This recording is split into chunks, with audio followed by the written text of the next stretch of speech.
कर्मफल के बारे में कुछ सैद्धांतिक बातें समझ लेंगे, उसके बाद श्लोक सरल लगेगा।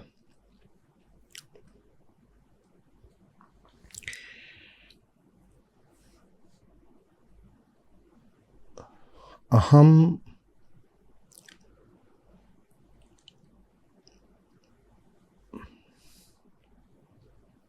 खाली होता है, खोखला, अपूर्ण और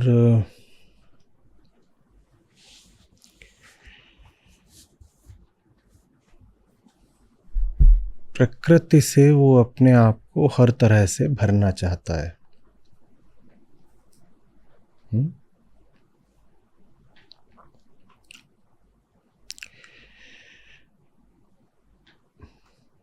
प्रकृति माने पदार्थ और समय, पदार्थ और समय। आप लिखिए संसार और समय।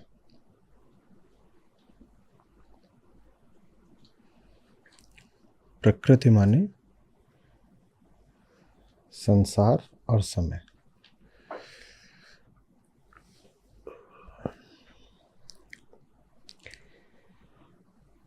अहम संसार से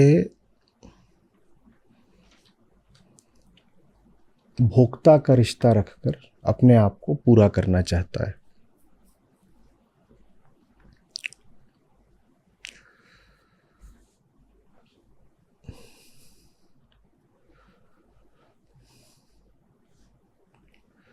हम संसार से भोक्ता का रिश्ता रखकर अपने आप को पूर्ण करना चाहता है।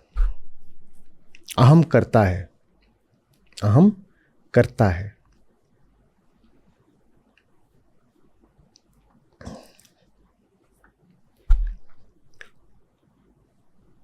तो जिस क्षण वो संसार से अपने आप को पूरा करना चाहता है, उस क्षण उसने अपने आप को आश्वस्त कर लिया कि अधूरा तो वो है ही।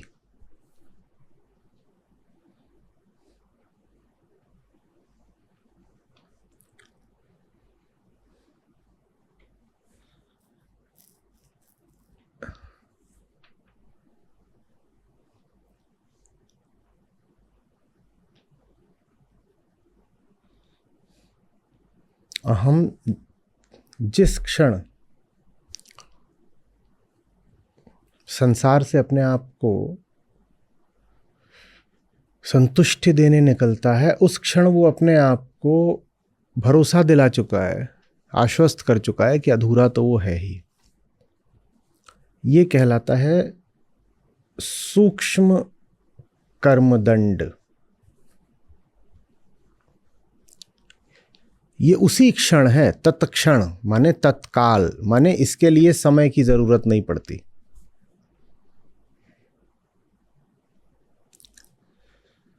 तो जो कर्ता अहम है, जब वो संसार का ग्राहक बनता है तो ये उसका कर्म हो गया। कर्म क्या हो गया? मुझे संसार की ओर जाना है, संसार से कुछ पाने के लिए। इस कर्म का फल माने दंड उसको उसी समय मिल गया। तो पहली बात जो कर्मफल के विषय में समझने की है वो ये कि कर्मफल भविष्य में नहीं आता, कर्मफल तत्काल आता है। समय की प्रतीक्षा करने की कोई आवश्यकता नहीं है कर्मफल माने कर्मदंड पाने के लिए, वो तुरंत ही मिल जाएगा। लेकिन ये जब तत्काल मिलता है तो सूक्ष्म रूप से मिलता है, क्योंकि इसमें दंड ही क्या है? अहम की अवस्था दंड है। कौन सी अवस्था? खाली, खोखली। जिस अवस्था के कारण कर्म किया गया वो अवस्था ही कर्मदंड है।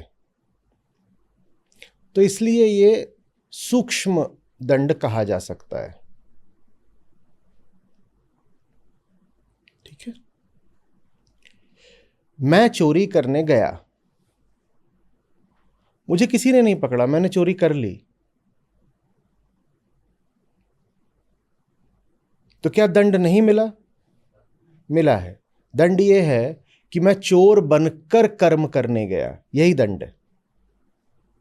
किसी ने नहीं देखा, पर जहां से कर्म की शुरुआत हुई थी वहीं पर कर्म का दंड हो गया। कर्म की शुरुआत हुई थी इस भाव से कि मैं आधा अधूरा हूं, मुझे कहीं जाकर चोरी करनी पड़ेगी, यहां से कर्म की शुरुआत हुई थी। ये मान्यता ही कर्मदंड हो गई।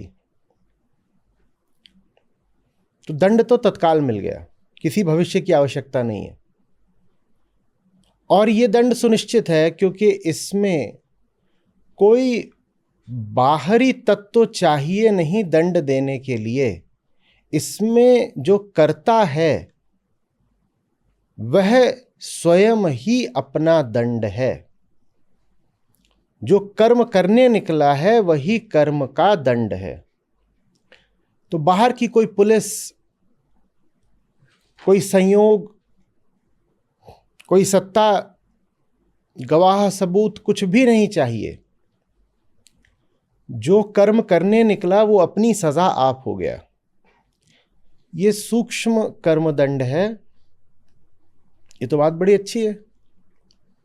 अगर कर्मदंड तत्काल मिल जाता है तो फिर तो न्याय बिल्कुल दुरुस्त हो गया कि साहब आप कुछ बने और बनते ही बनने की सजा मिल गई, आप जो बन गए वही सजा है। दूसरे शब्दों में अहम का होना ही अहम की सजा है। तो फिर तो कोई न्याय नहीं चाहिए, कोई न्यायालय नहीं चाहिए। फिर तो इस जगत में सबको मूर्ख कर्म से, माने मूर्ख कर्ता होने से यूं ही कतराना चाहिए, क्योंकि सजा पहली बात सुनिश्चित है, 100% आश्वस्ति है, गारंटी। और दूसरी बात तत्काल है। पहली बात तो सुनिश्चित है और दूसरी बात उसी समय है। तो फिर तो ऐसा होना चाहिए कि कोई भी व्यक्ति वो मूर्ख अहम बने ही नहीं, पर ऐसा हमें देखने को तो मिलता नहीं। सभी चोर कर्ता बन के घूम रहे हैं। क्यों? क्योंकि इसमें जो दंड मिलता है वो सूक्ष्म है। और सूक्ष्म दंड जो मिल रहा है वो अहम की अवस्था को ही मिल रहा है। अहम की अवस्था ही अपना दंड आप है। तो उस दंड की प्रतीति हो सके उसके लिए आत्मज्ञान चाहिए। तो ये जो दंड है ये आत्मज्ञानियों के लिए है। उन्हें किसी बाहरी तत्व की, मालिक की, दंडदाता की जरूरत नहीं पड़ती है। चूंकि उनमें आत्मज्ञान होता है, चूंकि वो अपनी हालत को देख सकते हैं, इसीलिए उनकी हालत ही उनकी सजा हो जाती है। ऐसों को कोई नहीं चाहिए, कोई बाहर वाला जो आकर के उनको सजा दे। इन्हें किसी सजा की कोई जरूरत नहीं पड़ेगी। ये अगर कभी आत्मा से फिसलेंगे, सच्चाई से नीचे गिरेंगे, तो इनका गिरना इनकी सजा स्वयं ही बन जाएगा। ये नहीं प्रतीक्षा करेंगे कोई आके इन्हें पकड़े, फिर इन पर इल्जाम लगाए और फिर सजा दे।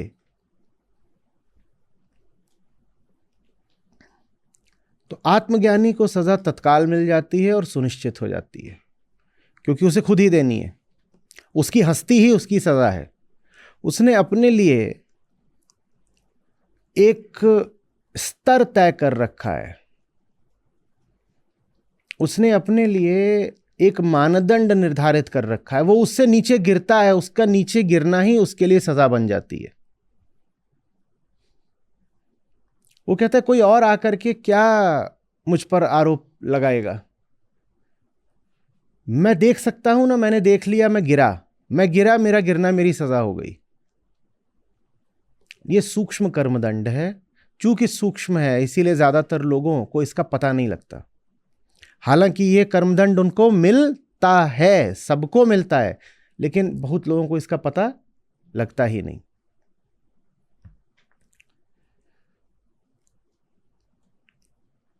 अब दूसरी चीज पर आते हैं।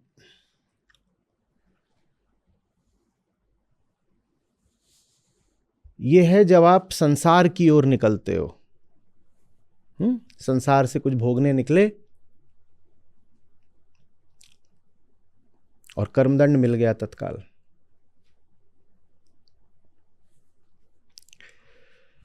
हमने कहा भोग की दूसरी दिशा हो सकती है, प्रकृति को ही भोगने की दूसरी दिशा हो सकती है कि समय को भोगो, संसार के अलावा या संसार के साथ साथ समय को भोगो। समय को कैसे भोगता है अहंकार? अतीत की अपनी पहचान को बनाए रख के और भविष्य के प्रति आशाएं खड़ी करके वो समय को भोगता है।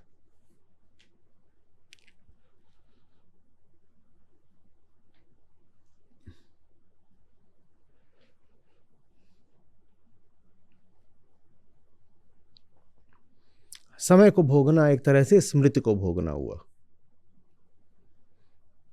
मैं आत्मा तो हूं नहीं कि अपने आप में परिपूर्ण हूं, तो मैं कौन हूं? मैं वो हूं जो 2 साल पहले था। मैं समय से अपना नाम, अपनी पहचान, अपनी हस्ती उधार लेता रहता हूं। मैं समय को भोग रहा हूं, मैं समय को भोग रहा हूं। जो आत्मस्थ व्यक्ति है वो अतीत से अपनी पहचाने नहीं लेता।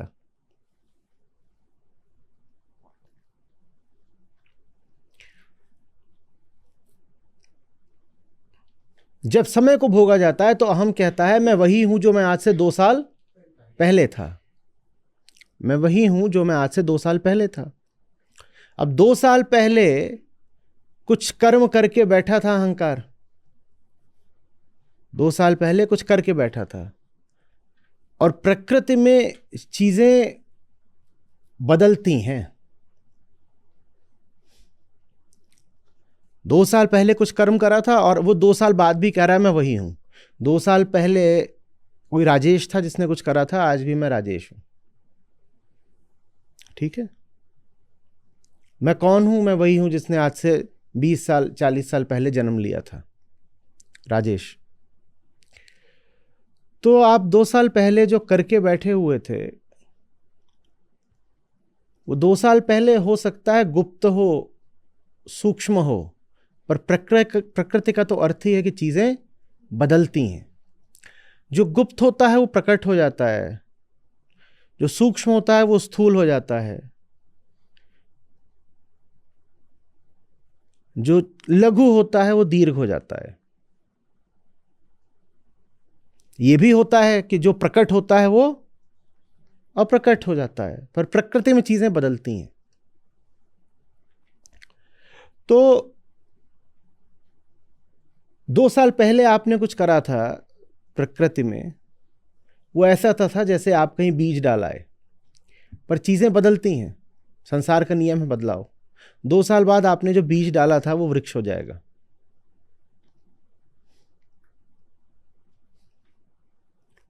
और आप वही हो जिसने बीज डाला था।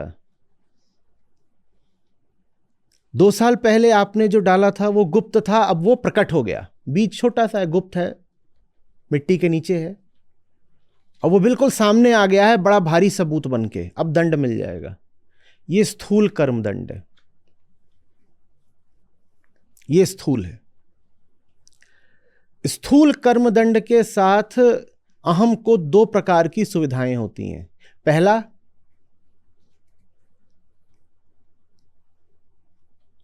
कुछ निश्चित नहीं होता कि भविष्य में कब मिलेगा। कुछ निश्चित नहीं होता कितना मिलेगा, और ये भी 100% निश्चित नहीं होता कि मिलेगा ही मिलेगा। 2 साल में जब तक आपके अपराध का पेड़ खड़ा हुआ तब तक आप मरी गए, तो कर्मदंड किसको मिला? किसी को नहीं मिला। और सब बीज वृक्ष बनते नहीं, सब बीज वृक्ष बनते नहीं। तो इसलिए हम पाते हैं कि संसार में पाप की, अपराध की जो वृत्ति है वो बनी रहती है, क्योंकि स्थूल कर्मदंड का मिलना अनिवार्य नहीं होता। मिल भी सकता है, नहीं भी मिल सकता है। और जितने अनाचारी होंगे वो सब के सब कहीं ना कहीं इसी बात की आशा में रहते हैं कि आज पाप कर लो, कोई जरूरी थोड़ी है कि परिणाम मिलेगा ही। और उनके पास प्रमाण होते हैं। वो बहुतों को देखते हैं कि जिन्होंने बहुत कुछ कर रखा होता है लेकिन उन्हें कोई उसका दंड नहीं मिला होता। सूक्ष्म दंड अनिवार्य होता है, स्थूल दंड कुछ पता नहीं कि मिलेगा कि नहीं मिलेगा। आ रही बात समझ? तो स्थूल दंड को ही अनिवार्य बनाने के लिए फिर परलोक की और स्वर्ग नरक की अवधारणा दी गई। कहा गया कि बेटा ऐसी बात नहीं है कि बच जाओगे, बच भी जाओगे तो दूसरे लोक में जाओगे, वहां पिटोगे। क्योंकि अगर वो अवधारणा न दी जाए तो झुन्नूलाल तुरंत बोलेगा कि इधर जितने बैठे हुए हैं सब 5-5, 10-10 साल से पाप कर रहे हैं, इनको कौन सी सजा मिली है? और जब पाप करने पे सजा नहीं, मजा ही मिलना है, तो मैं भी क्यों ना तमाम तरह के पाप करूं। और फिर अगर सजा मिलनी भी है तो भविष्य में मिलनी है, भविष्य में भी कब कुछ पता नहीं। तो जितने दिन तक सजा नहीं मिल रही उतने दिन तक तो मजा कर लें। ये तुरंत आम आदमी का तर्क आ जाएगा। इस तर्क को काटने के लिए ही स्वर्ग नरक का सिद्धांत देना पड़ा, क्योंकि आम आदमी स्थूल जिंदगी जीता है। अब आप ये भी समझ गए होंगे कि क्यों आत्मज्ञानी को न स्वर्ग चाहिए न नरक चाहिए। आत्मज्ञानी को स्वर्ग नरक इसलिए नहीं चाहिए क्योंकि उसको उसके कर्म का परिणाम तत्काल ही मिल जाता है और अनिवार्य रूप से मिल जाता है। उसे किसी नरक का डर दिखाने की कोई जरूरत ही नहीं है। उसको तो सजा यही मिल रही है, क्यों उसको बता रहे हो कि तू नरक जाएगा? तो आत्मज्ञानी इसीलिए स्वर्ग नरक दोनों से इनकार कर देता है, क्योंकि स्वर्ग नरक सिद्धांत नहीं थे, उपाय थे। आत्मज्ञानी को इन उपायों की कोई जरूरत ही नहीं है। आत्मज्ञानी को स्वर्ग नरक की कोई जरूरत ही नहीं है, तो कहता है मुझे स्वर्ग नरक नहीं चाहिए। मैं जब तक स्वयं में हूं, आत्मस्थ हूं, वही स्वर्ग है, और जैसे ही मैं फिसल जाता हूं वही नरक है। अभी है मेरा स्वर्ग और अभी है मेरा नरक। तुम मुझे क्या बता रहे हो कि मौत के बाद कौन सा स्वर्ग कौन सा नरक? तुम्हें किससे कहानियां जाके स्थूल लोगों को बताओ, उनको जरूरत है, क्योंकि उन तक सूक्ष्म कर्मदंड पहुंचता ही नहीं। ये बड़ी मजेदार बात है। जो जितनी स्थूल जिंदगी जिएगा उस तक सूक्ष्म दंड उतना कम पहुंचेगा, और जो जितना सूक्ष्म होता जाता है वो पाता है कि उसका जीवन दंड से भरता जा रहा है। अब आप ये भी समझोगे कि लोग स्थूल होना क्यों पसंद करते हैं। जब हम कहते हैं गंदगी आसानी से फैलती है, सफाई करना मुश्किल होता है, जब हम कहते हैं नीचे गिरना आसान होता है, ऊपर उठना मुश्किल होता है, तो उसके पीछे कारण है। कारण यही है, जो जितना सूक्ष्म होता जाएगा वो उतना दंड पाता जाएगा। जो जितना स्थूल होता जाएगा उसके जीवन में दंड से बचने की आशा उतनी प्रबल होती जाएगी। समझ? तो लोग चुनाव करते हैं कि हमें तो स्थूल जीवन जीना है। जिन्होंने जाना उन्होंने कहा कि अगर सामाजिक तल पर बात करी जाए तो समाज में भी अपराध रोकने का सबसे अच्छा तरीका अध्यात्म है। जहां लोग सूक्ष्म हो गए वहां फिर किसी पुलिस प्रशासन की जरूरत है ही नहीं, क्योंकि जो सूक्ष्म जीवन जीने लगा वो आत्म अनुशासन में जीने लगा। उसे कोई और आके क्या सजा देगा? उसकी दृष्टि, उसका साक्षित्व ही उसके लिए सजा बन जाता है। वो कहता है किसी और ने देखा हो ना देखा हो, हमने देखा।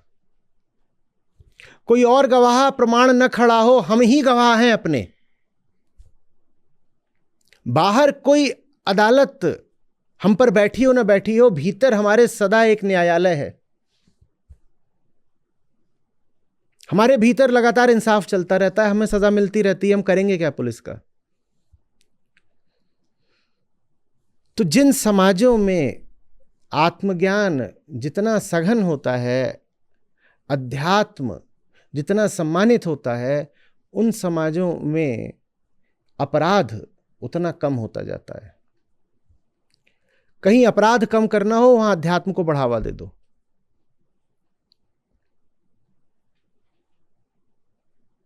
मैं खोखली धार्मिकता की बात नहीं कर रहा हूं, मैं अध्यात्म माने आत्मज्ञान की बात कर रहा हूं। जो आत्मज्ञानी है वो फिसलेगा नहीं कि उसको पता चल जाएगा मैं फिसल गया। मैं फिसल गया तो मुझे सजा मिल गई ना, सजा मिल गई। सकाम कर्म ही कर्मदंड है।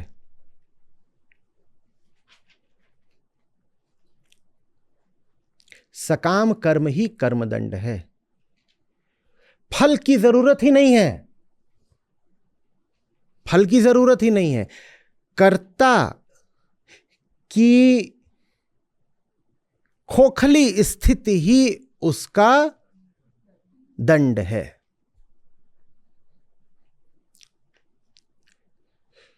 मेरे सर में दर्द हो रहा है, अब कोई आकर के सर में लठ मारे तो मुझे दंड मिलेगा? मेरे सर में भीतर दर्द हो रहा है, कोई बाहर से आकर लठ मारे तब दंड मिलेगा? बोलो, दंड कैसे है? सर के भीतर ही है। हाँ, ये सूक्ष्म कर्म दंड है। लेकिन चूंकि ज्यादातर लोग सूक्ष्म होते ही नहीं, तो कहते हैं दंड सिर्फ तब मिला जब बाहर से आके किसी ने डंडा मारा। वो स्थूल कर्म दंड होता है, वो समय पर आश्रित होता है।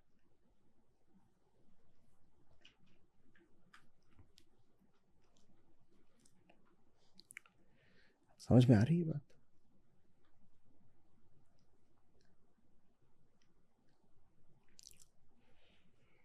इसीलिए जब जीवन में अध्यात्म आता है तो कष्ट बढ़ता है आरंभ में, क्योंकि जो नहीं दिख रहा था अपने बारे में वो दिखने लग जाता है। और इसीलिए आरंभिक समय ही वो होता है जब आदमी अध्यात्म से तुरंत टूट के दूर भागेगा। शुरुआत में ही आदमी भागता है, क्योंकि शुरुआत ही सबसे मुश्किल होती है। जिसको कोई सजा मिल ही नहीं रही थी, उसे तुमने आध्यात्मिक बनाना शुरू कर दिया, उसको सजा मिलनी शुरू हो गई, वो भागेगा जोर से। वो स्थूल जीवन जी रहा था। स्थूल जीवन में तो होता है कि खाओ पियो मौज करो, आगे का आगे देखा जाएगा। तुमने उसको सूक्ष्म करना शुरू कर दिया, उसको तो सजा बढ़नी शुरू हो गई। भीतर कितना दर्द है इसका उसको एहसास होना शुरू हो गया। दर्द तो पहले भी था, पर पहले एहसास नहीं होता था, क्योंकि स्थूल जीवन था। स्थूल माने भौतिक। आंखें बाहर की ओर देखती है ना, तो भीतर क्या है इसका कुछ पता नहीं था। अध्यात्म का मतलब है आंखें भीतर की ओर मुड़ने लगी। आंखें भीतर को मुड़ी और भीतर क्या पाया? कचरा, दर्द। दर्द पहले से था, अध्यात्म ने दर्द नहीं दे दिया, दर्द था पहले से, पर अब उस दर्द का अनुभव होने लग गया। आदमी बहुत जोर से भागता है, ये क्या हो गया? हर माह ऐसा होता है कि गीता सत्रों से बहुत सारे लोग भागते हैं। हमारा ही जो गीता शिक्षण कार्यक्रम है, हर माह इससे भागते हैं। और जो लोग भागे होते हैं उसमें से 90% वो होते हैं जो पिछले ही महीने या पिछले 2 महीनों में जुड़े होते हैं। जो 4 महीने रुक गया वो कभी नहीं भागता। अगर कोई भाग रहा है तो इसका मतलब अभी वो पिछले ही महीने आया था। अभी जो अप्रैल माह में या मार्च में जुड़े होंगे, ये बेचारे सबसे नाजुक स्थिति में हैं। मई में इनमें से बहुत सारे भाग जाएंगे, क्योंकि स्थूल जीवन जी रहे थे। जैसे ही जीवन सूक्ष्म होना शुरू होगा, भीतर से डंडा बजने लगेगा, पता ही नहीं चलेगा मार कौन रहा। इधर उधर देखेंगे किसने मारा कि दर्द हुआ, पता किसी ने नहीं मारा, भीतर डंडा बजने लगा। एकदम घबरा के आदमी भागता है। वजह है, चीजों के पीछे के कारण को अगर समझोगे तो कार्य भी फिर बदल सकते हो। और कारण पता नहीं है, कार्य पर डंडा चलाओगे तो कुछ उससे होता नहीं है। वैसी सी बात है कि परछाई को घूंसे मारना, उसमें किसको चोट लगनी है? तुम्हें ही। समझ में आ रही बात? जो अध्यात्म में प्रवेश करेगा, आरंभिक समय उसके लिए कठिन होगा ही होगा। वो कहेगा कहां फंस गए, सब अच्छा तो चल रहा था।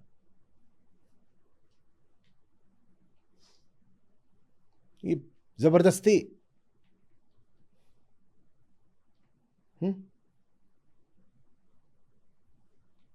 बैठे बिठाए आफत मोल ले ली, और मोल ही लिए। समझ में आ रही बात है?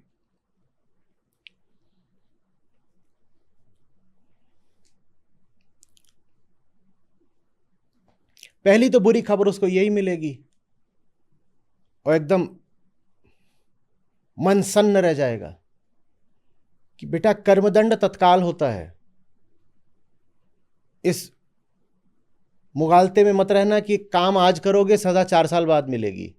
अगर आज काम किया है तो काम बाद में हुआ, सजा पहले मिल गई। हाँ, क्योंकि चोर बने तब चोरी करने गए, चोरी तो बाद में हुई। और सजा किस बात की मिली है? चोर बनने की। तो चोर तुम पहले बने, चोरी बाद में हुई। तो माने कर्म बाद में हुआ, कर्मदंड पहले मिल गया। हाँ, एडवांस में। हाँ, ये कैसी न्याय व्यवस्था है? ऐसा ही है बेटा, सूक्ष्म जगत में ऐसा ही होता है। वहां चोरी होने से पहले ही चोरी करने की सजा मिल जाती है। चोरी तो हुई नहीं, पर तुम चोर थे ना, इसकी सजा मिली है। तुम्हें चोरी करने की सजा नहीं मिल रही, तुम्हें चोर होने की सजा मिल रही है। और चोरी करने से बहुत पहले तुम चोर हो चुके थे, तुम्हें सजा तभी मिल गई। चोर होना अपने आप में सजा है ना। सोचो चोरी नहीं भी कर रहा है चोर, सिर्फ खड़ा हुआ है, तो भी वो कैसे देख रहा होगा? कौन करके दिखाएगा? चोर यूं ही भी कहीं खड़ा हो जाए तो भी वो कैसे देखता है दुनिया को? कैसे? कौन अच्छा अभिनय करेगा? या कोई यूं ही खड़ा हो जाए, सहज अभिनय की जरूरत भी नहीं है।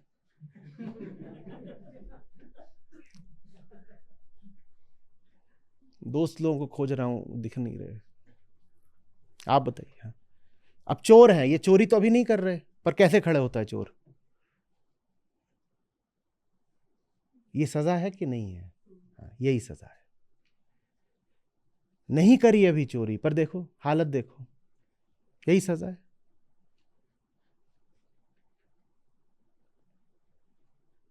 और चोर सो रहा है और सपने से कैसे उठता है? क्या कैसे करके उठेगा? कोई 2 लोग जो एक ही कमरे में रहते हैं वो बता सकते हैं कि दूसरा कैसे रातों में चिल्ला के उठता है। संजय बताना तुम्हारे से।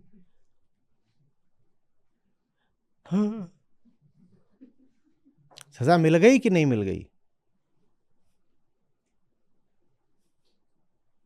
मिल गई कि नहीं मिल गई?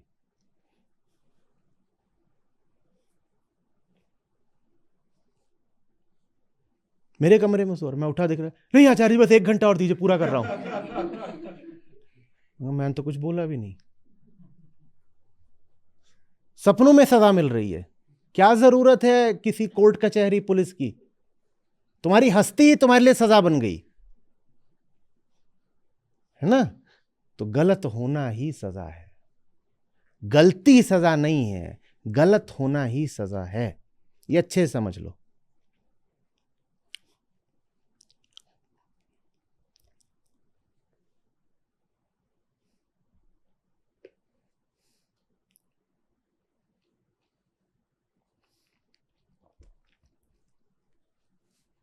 और दिक्कत आ जाती है जब आत्मज्ञान उदित होता है,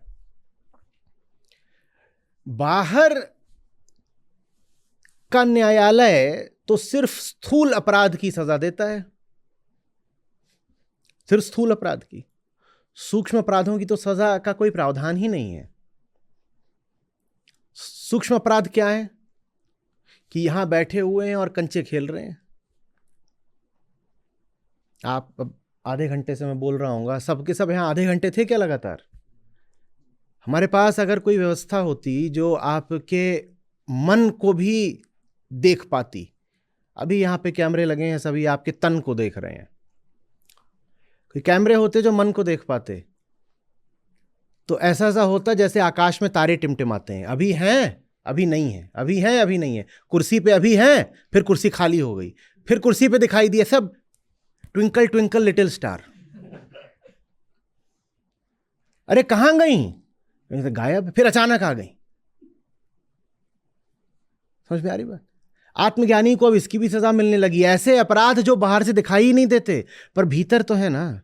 कोई न्यायालय आपको इस बात की सजा नहीं देगा कि आप बैठ के सोच रहे थे कि फलाने का सर फोड़ दूंगा। आप बैठ करके विचार कर रहे थे कि आज पड़ोसी किसी तरह ईंट मिल जाए, इसका फोड़ ही दूं। सिर्फ विचार करा है, इसकी कोई सजा मिलेगी? तो झुन्नू मस्त रहता है, वो विचारों में कितने अपराध करता रहता है, बाप रे बाप। सोच के अपराध क्या कोई छोटे होते हैं? बाहर के जो बड़े अपराध होते हैं वो भी सब शुरू तो सोच में ही होते हैं ना। चाहे हत्या हो, डकैती हो, बलात्कार हो, वो सब पहले यहां पे खूब हो चुका होता है, उसके बाद वो बाहर परिणत होता है। अब आप यहां बैठे बैठे हत्या बलात्कार कुछ कर रहे हैं, किसी को पता चल नहीं रहा, आप तो ऐसे बैठे हो शरीफ बन के, मैं तो शरीफ आदमी हूं, वो भीतर ही भीतर सब कांड हो रहा है। आत्मज्ञानी को सूक्ष्म अपराधों की भी सजा मिलने लग जाती है। भागो रे आत्मज्ञान से, क्योंकि आत्मज्ञान का मतलब होता है स्वयं को देखना। उसने देख लिया ये मैं कर क्या रहा हूं, ये मैं कर क्या रहा हूं, क्या कर रहा हूं। अपराध भी भीतर हुआ और सजा भी भीतर ही मिल गई। और वो बिल्कुल एकदम सन्न बैठा हुआ है कि ये मेरे भीतर चल क्या रहा है। टोपी लगा के घूम रहा है, उसमें लिखा हुआ है crime scene, do not enter, stay away. इससे बड़ा कोई क्राइम सीन होता है क्या? कहीं पर कोई लाश गिर जाती देखा है, पुलिस वहां पर ऐसे लगा देती है चारों तरफ से एक बाड़, वो हमें यहां लगा देनी चाहिए।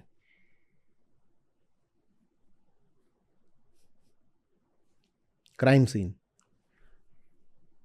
आत्मज्ञानी को इसकी सजा मिलनी शुरू हो जाती है। समझ में आ रही है बात? अब समझ रहे हो क्यों अध्यात्म प्रचलित नहीं होता?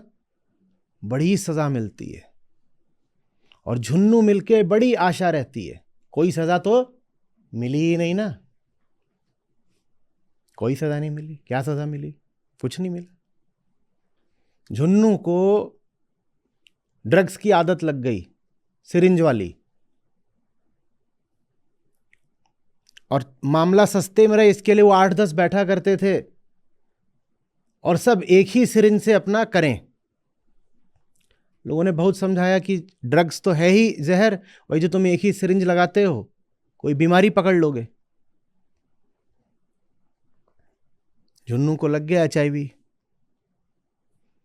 जिस दिन लगा उस दिन थोड़ी पता चला, बोले कुछ नहीं है, हमें कोई सजा मिली ही नहीं। उनको 5 साल बाद पता चला, जब उसका पूरा वृक्ष प्रकट हो गया, वो एड्स बन गया, सिम्टम्स आ गए। पर सजा कब मिली थी? 5 साल बाद या उसी दिन जिस दिन लग गया था? पर जब सूक्ष्म नहीं होती दृष्टि तो जिस दिन सजा मिली होती है उस दिन पता नहीं चलता। 5 साल तक झुन्नू मौज में थे, इसलिए हम स्थूल होना माने नशे में जीना बाबा। इसलिए हम स्थूल जीवन बिताना चाहते हैं ताकि जो सजा मिल ही रही है वो पता ना चले कि मिल रही है। सजा तो उसी दिन मिल गई थी जिस दिन वायरस शरीर के अंदर गया था, मिल तो गई थी, पर दृष्टि इतनी सूक्ष्म नहीं थी कि देख पाती कि भारी सजा मिल चुकी है। जब स्थूल परिणाम शरीर से फूट फूट के निकलने लगे 5 साल बाद, तब झुन्नू को पता चला कि सजा मिली है। पर 5 साल बाद नहीं मिली थी सजा, सजा तो अब ये भी हो सकता था कि जो वो कर रहे थे करते रहते, कोई इन्फेक्शन ना लगता, हो भी सकता था। उन्होंने देखा बहुतों को नहीं लगता, इसी आशा से फिर तमाम अपराध बचे रहते हैं। देखो, आशा अपराध की जननी है। उम्मीद से लोग कहते हैं दुनिया कायम है, उम्मीद से दुनिया नहीं, उम्मीद से अपराध कायम है। हर अपराधी को यह उम्मीद होती है कि अपराध कर दूंगा दंड नहीं मिलेगा, उम्मीद से अपराध कायम है। कृष्ण आपकी इस उम्मीद को चूर चूर कर देते हैं। वो कहते हैं अपराध होने से पहले ही अपराधी को सजा मिल गई। बोले ले है।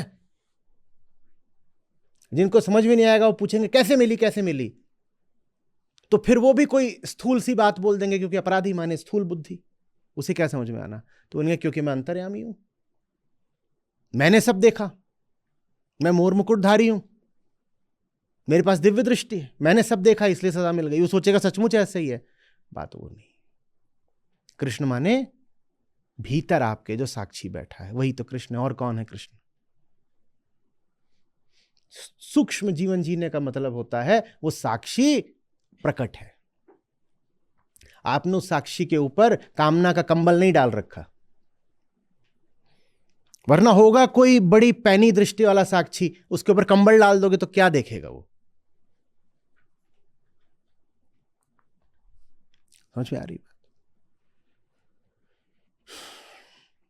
आत्मज्ञानी आशा में नहीं जीता। क्या करना है आशा का? जो होना है वो तो हो चुका, काहे की आशा? इसी प्रकार से अगर अच्छा काम करा है, सत्कर्म, तो उसका भी पुरस्कार तत्काल होता है।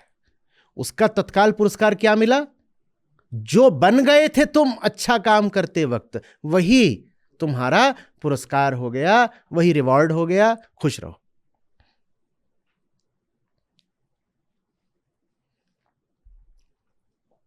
भविष्य नहीं चाहिए, भविष्य माने कामना, तो ये निष्काम कर्म हो गया। तो निष्काम कर्म सिर्फ सूक्ष्म आत्मज्ञानी के लिए ही संभव है। स्थूल आदमी तो हमेशा सोचेगा अभी कुछ अच्छा करा है तो आगे जाके मिठाई पाऊंगा। मात्र आत्मज्ञानी देख पाता है कि अगर मैं अच्छा हूं तो मेरा अच्छा होना ही मेरा पारिश्रमिक हो गया, मेरा अच्छा होना ही मिल गया ना पुरस्कार। और क्या चाहिए? अब आदमी सोचता है आगे कुछ मिलेगा जिससे हम अच्छे हो जाएंगे, और अगर हमने अच्छे होके ही अभी कुछ करा है तो करने से पहले ही अच्छाई का पुरस्कार तो मिल गया कि नहीं मिला? बस ये निष्कामता है। निष्कामता मात्र आत्मज्ञान में संभव है। निष्कामता सूक्ष्म बात होती है। निष्कामता का अर्थ होता है कर्म और कर्मफल एक साथ हैं। इसी को कहते हैं सहजता।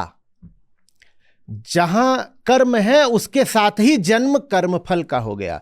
दोनों का जन्म साथ हुआ है। सह माने साथ, ज माने जन्म लेना। निष्कामता को ही सहजता कहते हैं। जहां कामना है वहां आप सहज नहीं हो पाओगे।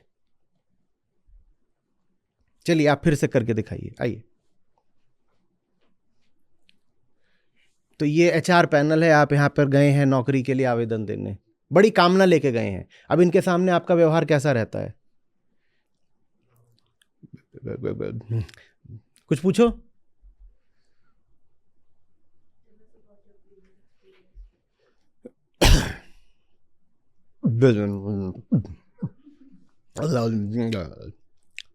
ये क्यों करना पड़ा? ये आदमी तो ऐसे नहीं थे, थोड़ी देर पहले तो ठीक ठाक थे, पर इंटरव्यू पैनल के सामने पहुंचे हैं, कोई बेहोश होके गिर गया है, कोई कुर्सी पे बैठने की जगह जाकर के कहीं दरवाजे पे चढ़ गया है, बहुत कुछ होता है। एक कॉलेज था, वहां जब कोई बड़ी कंपनी आती थी, वहां एक ही आती थी, तो वो एम्बुलेंस भी बुलाते थे, बोलते थे आज 2-4 गिरेंगे ही गिरेंगे। ये कामना है। कामना असहज कर देती है। कामना असहज कर देती है, इनको आई लव यू बोलने गए, बोलिए जरा कैसे बोलते हैं? आप हैं कहीं से आए हैं, मान लीजिए आप उत्तर प्रदेश से हैं, उत्तर के झुन्नू हैं, और आप इनको देख के आप बोलने गए हैं कि आई लव यू, तो कैसे बोलने आते हैं फिर? क्या हालत रहती है?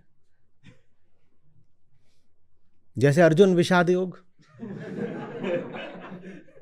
हाँ, खाल जल रही है, गला सूख रहा है, पैर कांप रहे हैं। ये असहजता क्यों आई? सामने एक इंसान बैठा है, उससे बात करने में इतनी असहजता क्यों आ गई? कामना है उसके प्रति, शिकार की कामना लेके उसके सामने गए हो, इसीलिए ऐसे थर थर थर थर कांप रहे हो। निष्कामता, बैठ जाइए, निष्कामता सहज बना देती है। और ये जो सहजता है, ये किसी भी प्रकार के आत्मविश्वास से 100 गुना बड़ी बात है।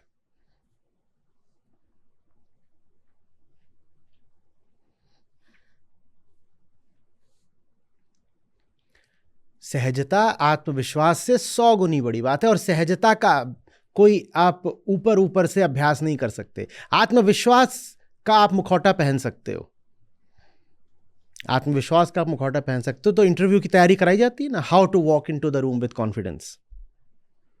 सहजता का कोई मुखौटा नहीं होता। सहजता तो निष्कामता का ही दूसरा नाम है। जो इंटरव्यू रूम में ऐसे घुसेगा कि होना होगा तो होगा, अनहोनी होनी नहीं, होनी होए सो होए, वो सहज रहेगा। वो सीधी बात करेगा, खुल के करेगा, लेना एक ना देना दो, बात बराबर हो गई। समझ में आ रही बात? और आत्मविश्वास, उसके लिए आप बार बार जा करके कहोगे अभी क्या है, रिहर्सल है, अभी ऐसे करना है, अभी वैसे करना है, और कितना भी कुछ कर लो, जब मौका आता है तो आत्मविश्वास ढह ही जाता है।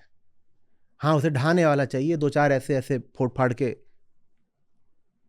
सवाल पूछे जाएंगे, पट पट पसीना बहने लगेगा। समझ में आ रही है बात? कुल मिलाकर के जो केंद्रीय बात है वो है अपने ऊपर दृष्टि रखना। जो अपने ऊपर दृष्टि रखने लग गया, उसके जीवन में सब आ जाता है। वो अपराध मुक्त हो जाता है, वो पाप मुक्त हो जाता है, वो निष्कामी हो जाता है, वो सहज हो जाता है। तो धर्म माने मात्र आत्मज्ञान, और कुछ नहीं होता धर्म। मैंने बहुत बार बोला है और अभी आगे 100 बार और दोहराऊंगा, आत्मज्ञान के अलावा आप धर्म के नाम पर जो कुछ भी कर रहे होंगे सब व्यर्थ है, पूरे तरीके से व्यर्थ है। 1% भी किसी चीज में कोई दम नहीं, कोई सार्थकता नहीं। समय की, पूंजी की, ऊर्जा की लुटाई है बस।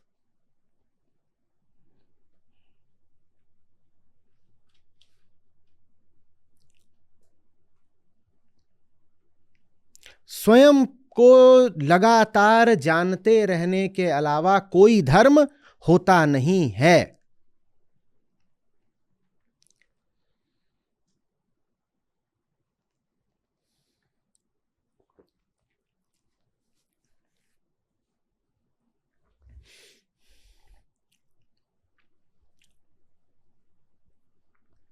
जो स्वयं को लगातार जानने लग गया, चूंकि उसे दंड लगातार मिलता है, इसीलिए फिर उसे दंड मिलता नहीं है। जो लगातार पिटना शुरू कर देगा ना, उसका पिटना बंद हो जाएगा। आप पिटते इसलिए हो क्योंकि पिटाई के बीच बीच में आपको सुख के अंतराल मिल जाते हैं। अध्यात्म का काम है आपको लगातार पीटना, आपका पिटना बंद हो जाएगा, क्योंकि अब आपको दिखेगा कि कोई आशा नहीं है, गुंजाइश नहीं है। झुन्नू पिटता है, फिर बीच में सुख आ जाता है, तो उसको आशा बंध जाती है कि क्या पता आगे न पिटूं। देखो बीच में ऐसा हुआ था, 2 महीने तक एकदम नहीं पिटे थे। वो किसको पिटाई मानता है? स्थूल पिटाई कोई पिटाई मानता है? आत्मज्ञानी लगातार पिटता है, क्योंकि अहम का होना ही उसकी पिटाई है।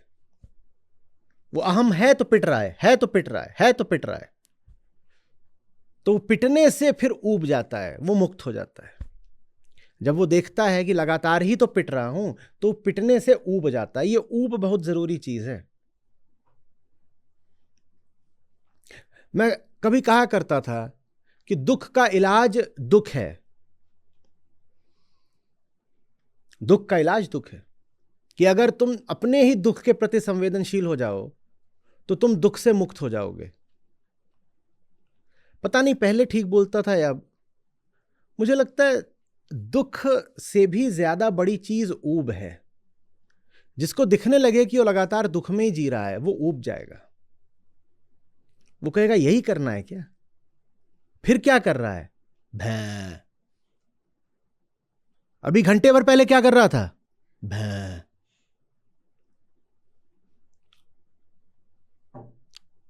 कोई भी तेरे पास कपड़ा हो, बनना उसको रूमाल ही है। सब कुछ तेरा गीला है, हर समय क्या कर रहा है, भैं।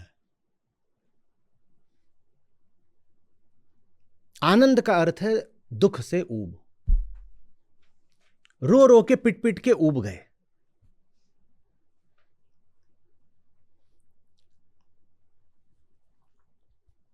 Is it bad? No, it's just boring. Bad नहीं, बैड में तो अभी भी रोमांच है थोड़ा सा। देखा है बैड चीजें कितना आकर्षित करती हैं। बैड में उत्तेजना है, जहां उत्तेजना है वहां अभी आप बने रहोगे। बोरिंग, बोरिंग का मतलब होता है मुक्ति। बोरिंग माने अनासक्ति, बोरिंग माने असंबद्धता। अब कोई रिश्ता नहीं है, यही करें क्या, 5 साल से ऐसी ही तो हालत है, हम ऊब नहीं रहे अपने आप से। छी, और छी में भी ऐसा लग रहा है कि उत्तेजना है। बोरिंग में छी भी नहीं बोलता आदमी, सिर्फ कैसा हो जाता है जैसे मृत। एक ही पिक्चर जब 100वीं बार देख रहे हो तो मुंह कैसा हो जाएगा, करके दिखाओ। ओ, मर गए ना। हाँ, ये मुक्ति है। मैं कोई संबंध ही नहीं बैठा पा रहा संसार से, ये है ऊबना, उकताना। क्यों नहीं बैठा पा रहा?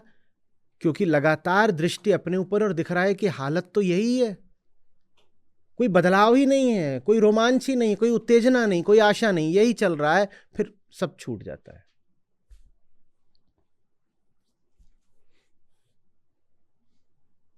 जब उपनिषद कहते हैं कि कृतम स्मर, तो यही तो कह रहे हैं क्या, कि बेटा तू एक ही गाना 600 साल से सुन रहा है, याद कर।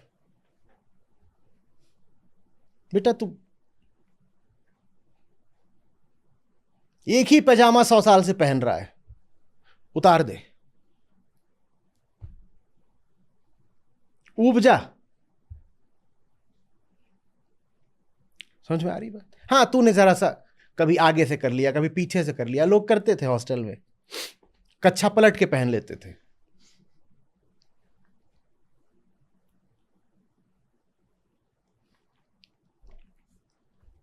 या रोटेशन पे चलता था, पड़ोसी का उठा लाए। पर तू कर तो वही रहा है 500 साल से। जिसको दिख गया कि वही काम कर रहा हूं 500 साल से, वो मुक्त हो जाता है। कुछ भी बदला नहीं है, तुम वही के वही हो, और उसमें कोई बुराई नहीं होती अगर तुम झुन्नू नहीं होते। तुम वही के वही होकर तुम्हारे लिए अर्थ होता है तुम झुन्नू के झुन्नू हो।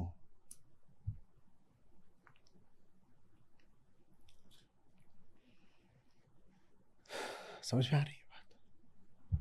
आत्मज्ञानी अपने ऊपर लगातार दृष्टि रखता है और लगातार सिर्फ एक तत्व पाता है भीतर, क्या?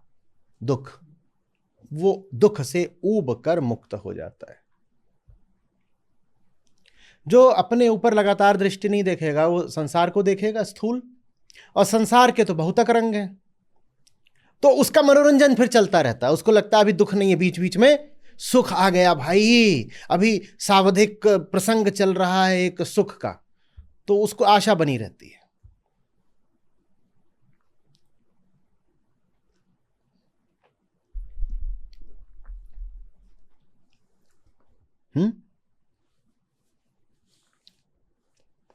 समझ में आ रही बात? कर्म फल का सिद्धांत ये नहीं है कि आज बुरा करोगे तो कल बुरा भुगतोगे। यही सुना है ना? एकदम इस बात को कूड़ेदान में डाल दीजिए। ये सब बातें लोकोक्तियां हैं। ये लोक धर्म में चलती हैं। As you sow shall you reap, ये गीता का संदेश नहीं है। जैसा करोगे वैसा भरोगे, ये गीता का संदेश बिल्कुल भी नहीं है। कर्मफल का सिद्धांत बिल्कुल भविष्य को लेकर नहीं होता।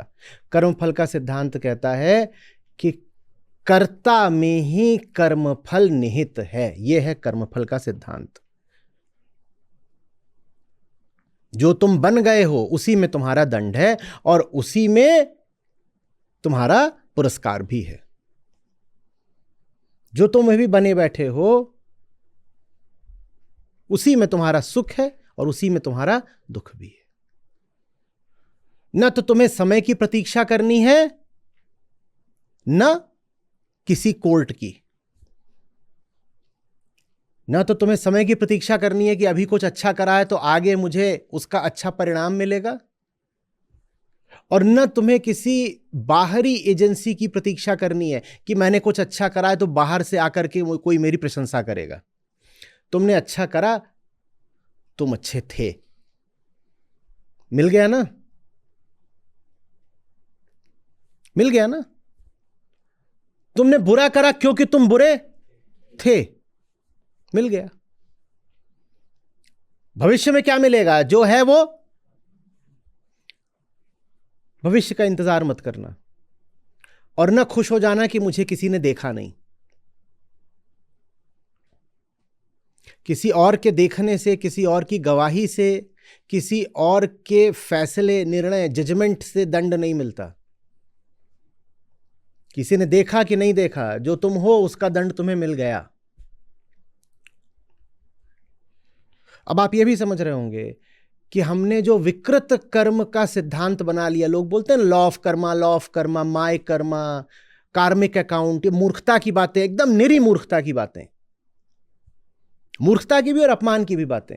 न गीता को समझा, न श्री कृष्ण को समझा और आ गए कर्मा कर्मा करने। आप ये भी समझ गए हो कि ये जो चीज लोक संस्कृति में प्रचलित है लॉ ऑफ कर्मा के नाम से, वो कितनी घातक है। वो लगातार आपको क्या बता रही है? वो बता रही है कर्मा रिटर्न्स, आगे मिलेगा। और ये जो आगे की बात है, यहीं पर तो सारा पाप छिपा हुआ है ना। अरे आगे मिले ना मिले कोई भरोसा है? अच्छा मुझे पता है मैं कल मर जाऊंगा, तो मैं आज सारे पाप करके क्यों ना मरूं? क्योंकि कर्मफल कब मिलना है? आगे मिलना है। आप कहेंगे नहीं साहब, आप मर भी जाओगे तो आपको नरक में सड़ाया जाएगा, आपने अभी यहां पे अपराध करा था। मैं नास्तिक हूं, मैं मानता ही नहीं ये सब स्वर्ग नरक। अब बताओ मैं अभी सारे पाप, सारे अपराध क्यों ना करूं? क्यों ना करूं? और सारे पाप अपराध इसीलिए हो रहे हैं क्योंकि हमें बताया गया है कि आपको दंड देने के लिए दो बाहरी तत्व चाहिए, एक समय, एक संसार। भविष्य में मिलेगा और तब मिलेगा जब कोई संसार वाला आके आपको ऐसे धर दबोचेगा और कहेगा अब इसको दंड मिलना चाहिए। दंड मिलने के लिए ना समय चाहिए ना संसार चाहिए। बुरा करने से पहले ही बुराई का दंड मिल जाता है। बुरा होना ही बुराई का दंड है। चोर हो जाना ही चोरी की सजा है। कामी हो जाना ही कामना का दंड है। कामना करी, दंड क्या मिला? कामी हो गए, यही दंड है, और क्या दंड है?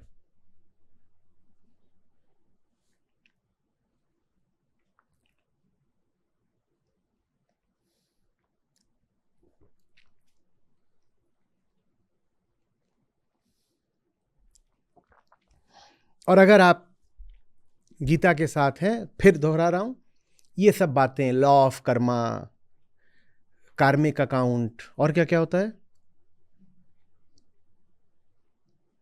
क्या जो भी होता है, नहीं नहीं, कर्म शब्द को लेकर के बहुत मजाक फैला हुआ है विजडम और सेल्फ हेल्प मार्केट में। उससे बिल्कुल दूर रहना है। वो बात न कृष्ण की है न गीता की है, वो बात बस निरी मूर्खता की है, किसी झुन्नू के दिमाग की है। और चूंकि वो बात अहंकार को अच्छी लगती है तो वो बात ज्यादा आसानी से फैल जाती है।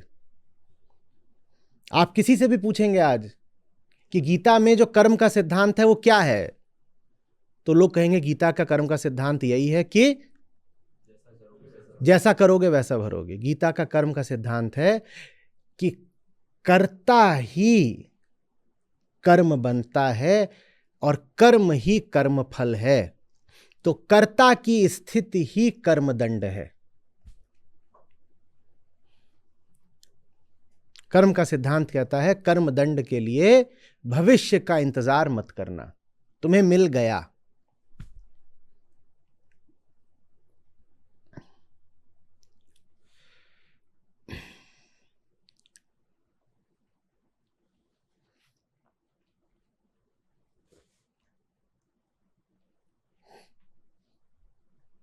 कार्मिक balance.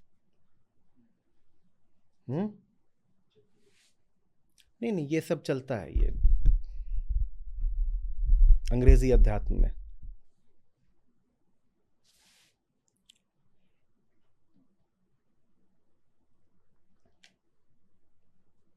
I used to have a lot of dogma. Now I have karma.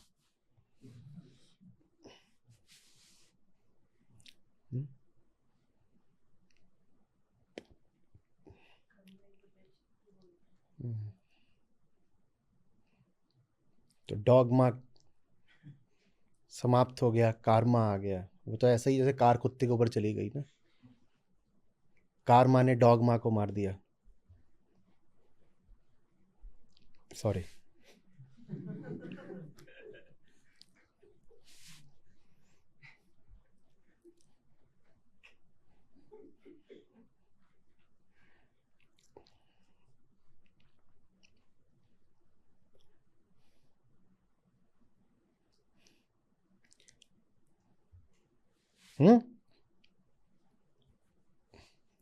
अरे जब बाहर कोई है ही नहीं तो बाहर से कौन आके सजा देगा और कौन आके प्रशस्ति पत्र देगा?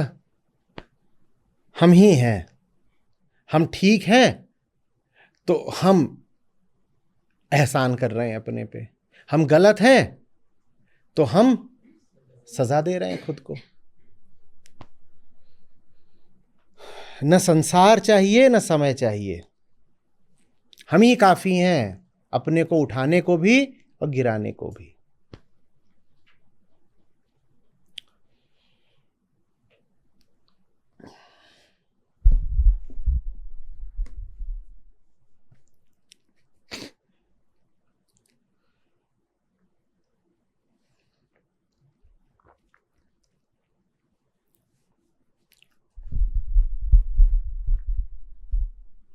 ये जो अर्थ लिखा हुआ है इसका, ये फिर कहीं से नकल करके दे दिया है इन्होंने। ये जो बात इसमें अंत में लिखी है, अर्थात उसके कर्म अकर्म में परिणत हो जाते हैं, गलत लिखी है, इसको काट दीजिए।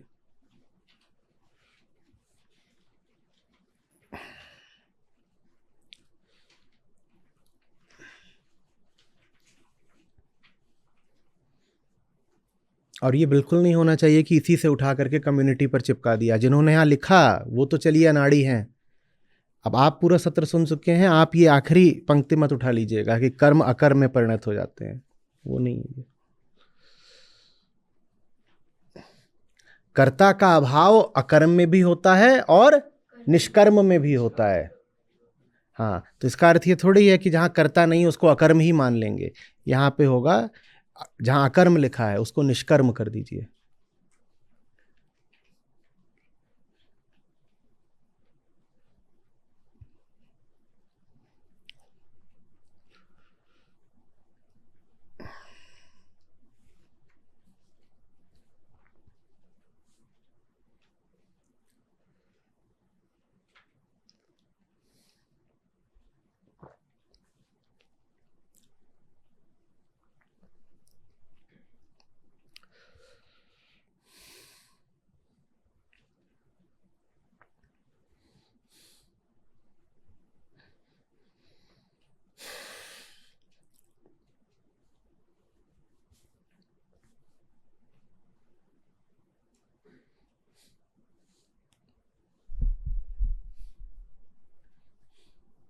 मैं पूर्ति के लिए संसार से कुछ मांगता हूं, और मांगते ही मैं क्या हो गया? अपूर्त, जो पूरा नहीं है, अपूर्ण। तो आप जो बनकर शुरुआत कर रहे हो, आपका अंत वहीं होगा। आप अपूर्ण होकर के संसार से कुछ मांगोगे तो आप मांगते ही क्या हो गए? अब आगे जो कुछ भी हो, अपूर्णता तो वैसी ही रहेगी। तो ये सूत्र है वेदांत का, समझिएगा। बदलाव सिर्फ तब है जब आयाम बदल जाए। पूरी जिंदगी आदमी कुछ बदलने के लिए काम करता है, मैं ये बन जाऊं, मैं वैसा हो जाऊं, यहां ये बदलाव आ जाए, लेट मी बिकम दैट, यही सब चलता है ना। वेदांत का सिद्धांत है बदलाव सिर्फ तब है जब ये प्रकृति है और ये आकाश है। बदलाव सिर्फ तब है जब यहां से उठ के यहां पहुंच जाओ। यहां पे घूमने को बदलाव नहीं मानते।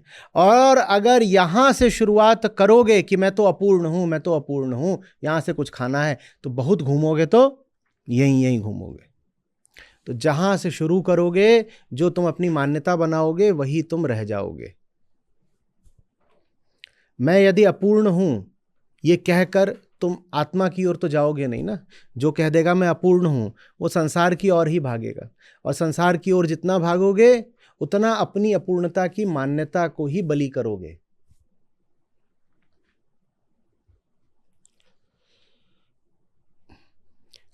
जो अपने आप को अपूर्ण मानते हैं, वो स्वयं को पूर्ण करने के लिए जितनी मेहनत करेंगे, उनकी अपूर्णता की धारणा उतनी गहरी होती जाएगी।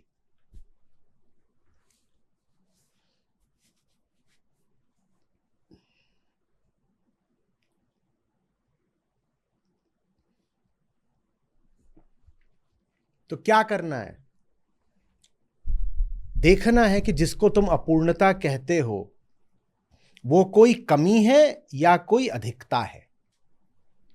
अपूर्णता का अनुभव तो तुम्हें हो ही रहा है, जन्म हुआ है तो अपूर्णता का अनुभव हो रहा है, हम मानते हैं। लेकिन तुम मानते हो कि अपूर्णता का मतलब है कमी, लिखो।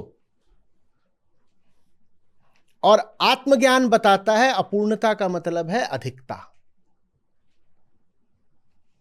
तुम जब सोचते हो अपूर्णता माने कमी, तो तुम कहते हो कमी पूरी करने को चलो रे चलो रे, ये ले आओ जिंदगी में, जेब में डाल लो। और आत्मज्ञान कहता है अपूर्णता तो तुम्हें लगती है, पर उसका मतलब है अधिकता। तुम्हें अपूर्णता इसलिए कि तुम्हारी जेब में पहले ही ये सब भरा हुआ था, निकाल दो। तो अपूर्णता का मतलब जब भी कमी होगा तो तुम अपने आप में संसार से और समय से कुछ जोड़ोगे। और आत्मज्ञान में दिख जाता है कि अपूर्णता का मतलब है अधिकता। तब तुम अपने ऊपर से कुछ हटाते हो। हाँ, अहंकार में कुछ जोड़कर आत्मा नहीं पाई जाती। अहंकार एक अधिकता है, उसको हटाकर आत्मा प्रकट होती है। अहंकार में तुम पूरा संसार भी जोड़ दो तो भी आत्मा नहीं बनेगी। पूरा ब्रह्मांड जोड़ दो अहंकार में, आत्मा तब भी नहीं बन सकती। हाँ, अहंकार ऐसा है जैसे आत्मा के ऊपर दूसरे अध्याय में क्या उपमा दी थी श्री कृष्ण ने? दर्पण पे क्या जमी हुई है और आग पर क्या छाया हुआ है, और गर्भ में बच्चा है, उसके चारों ओर क्या है? जरायु। तीनों उदाहरणों से बस यही बताना चाहते थे, कुछ अधिक है, कुछ कम नहीं है। दर्पण में कुछ कमी थी क्या कि उसमें कुछ दिख नहीं रहा था? दर्पण में कुछ कमी थी कि कुछ दिख नहीं रहा था? कुछ अधिक आ गया था। क्या? अहंकार धूल है। तो आत्मा के लिए कुछ पाना नहीं होता, कुछ हटाना होता है। अपूर्णता तो है, हमने माना। झुन्नू पैदा हुआ और पैदा होते ही उसको लगा मुझ में कुछ गड़बड़ है, कुछ गड़बड़ है। हम भी मानते हैं गड़बड़ है, बिल्कुल है। पर वो गड़बड़ ये नहीं है कि तुम में कुछ गड़बड़, ये है कि तुम में कुछ ज्यादा है। बस ये याद रखना होता है। संसारी सोचता है मुझ में कुछ कम है, और आत्मज्ञानी कहता है मुझ में कुछ ज्यादा है। संसारी जोड़ता है, आत्मज्ञानी घटाता है।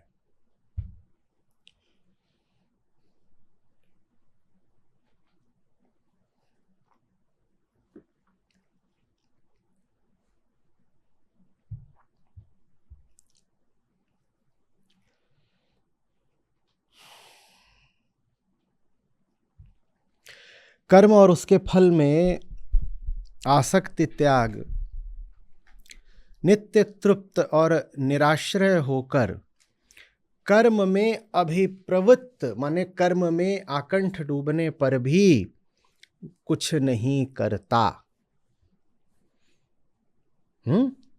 अब बस सहज ही होता है उससे, वो करता नहीं है। करना हम तभी मानेंगे जब कर्म सकाम हो। वहां सहज ही कुछ होता है। निष्काम कर्म का ही दूसरा नाम हमने आज क्या बोला था? सहजता। तो करता नहीं है, उससे सहज ही होता है। करा नहीं, हुआ। यही बात किसके बारे में बोल सकते हैं? अकर्म के बारे में भी। वहां और यहां अंतर क्या है? वहां अंतर यह है कि अहंकार बिल्कुल धुत बेहोश पड़ा हुआ है तो उसने कुछ करा नहीं, और यहां क्या है? यहां अहंकार साक्षी हुआ है तो उसने कुछ करा नहीं। वहां बेहोश है बिल्कुल, तो हो रहा है बहुत कुछ, उसने क्या करा है। और यहां भी वो करने में रत नहीं है, प्रतिभागी अब वो नहीं है, वो क्या है?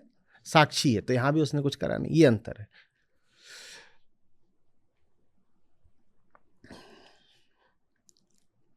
इसीलिए वो अकर्म कटा के निष्काम कर्म लिखवाया था।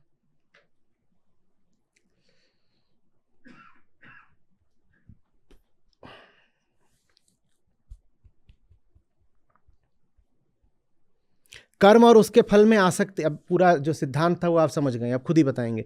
कर्म और उसके फल में आसक्ति क्यों छोड़ देता है आत्मज्ञानी? क्योंकि उसकी दृष्टि अपने ऊपर है। उसको कर्म में आसक्ति फल के लिए ही तो रखते हो, कर्म के लिए कौन रखता है? झुन्नू नौकरी करने क्यों जाता है? या इसलिए कि नौकरी करने में अद्भुत आनंद है। तो कर्म किस लिए करता है? फल के लिए। और फल अगर पता हो कि बाद में मिलेगा ही नहीं, पहले मिल जाना है, तो कर्म में काहे को कोई पड़ेगा? आत्मज्ञानी जानता है कि फल कर्म के बाद नहीं मिलता, फल कर्म से। ऐसा उल्टा पुल्टा हो गया, ये क्या कर दिया? फल कर्म के बाद नहीं मिलता, फल कर्म से पहले मिलता है। ऐसा ही है। ऐसा नहीं होता, नहीं ऐसा ही होता है। तुम्हारी लोक परंपरा है, उसमें कर्म करो तो फिर बाद में फल आएगा।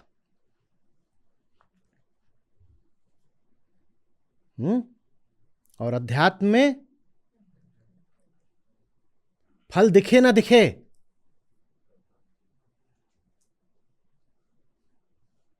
तुम इतना सा डिगे, तुम्हारा डिगना ही फल हो गया। कहां से डिगे? केंद्र से, आत्मा से।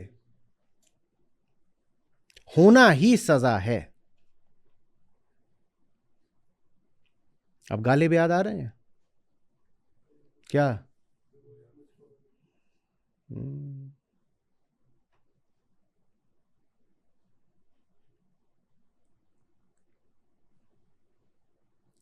समझ में आ रही बात? ये होना ही सजा है। तुम होना ही मत, तुम बिल्कुल वही। कबीर साहब इस पे क्या बोलते हैं? शून्य महल में, तुम शून्य महल में सोना, तुम बिल्कुल नहीं होना, तुम शून्य रहना। आसन से मत डोल रे, तुम अपने आसन पे रहना। डिगोगे तो सजा मिल जाएगी। और ये मत सोचना कि कोई डंडा मारेगा बाहर से तो ही सजा मिली। तुम आसन से डिगे, सजा मिल गई। आसन ऐसे समझ लो बिस्तर है, और बेहोश पड़ गए और बिस्तर में ऐसे मार दी करवट, पटाख से गिरे, मिल गई सजा। यही सजा है। आसन से डिगे और सजा मिल गई। और बिस्तर से कोई होश में तो गिरता नहीं। सपने ले रहे थे जबरदस्त, और सपने में यह था कि बगल में बढ़िया टोकरी रखी हुई है, जल्दी से पलटी मारो और ऐसे कर लो, या बगल में प्रीतमा लेटी हुई है, जल्दी से पलट के पकड़ लो। बहुत जोर से पलटे, भड़ाम से गिरे। साथ वाला जग गया, बोले क्या है क्या है? बोले पता नहीं था ये इतनी सख्त है, बहुत जोर की लगी।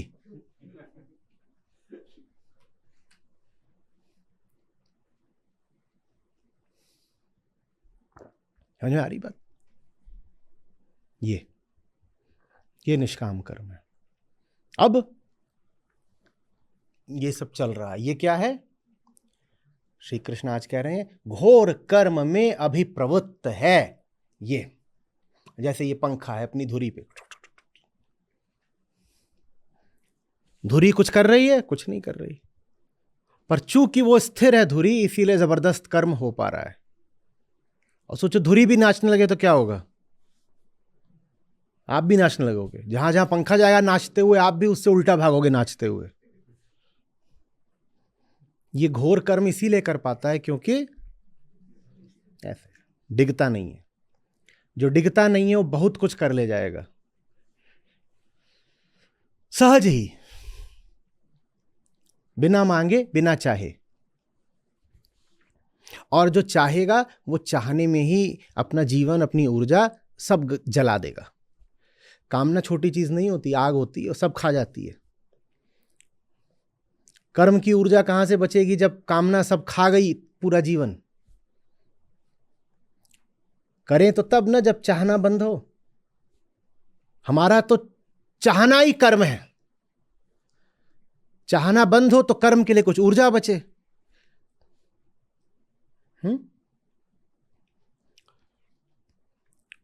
मुक्त पुरुष है, उसके पास क्या होगा? कर्म। और जितने में वो कर्म में पूरा उद्यत है, झुन्नू भी गर्म हुए जा रहे हैं और कर कुछ नहीं रहे। गर्म कैसे हो रहे हो तुम? न्यूट्रल पे ही कैसे तुम 4000 आरपीएम लगा रखा है? कुछ नहीं, वो बैठे बैठे ही सपने ले लेके गर्म होते रहते हैं।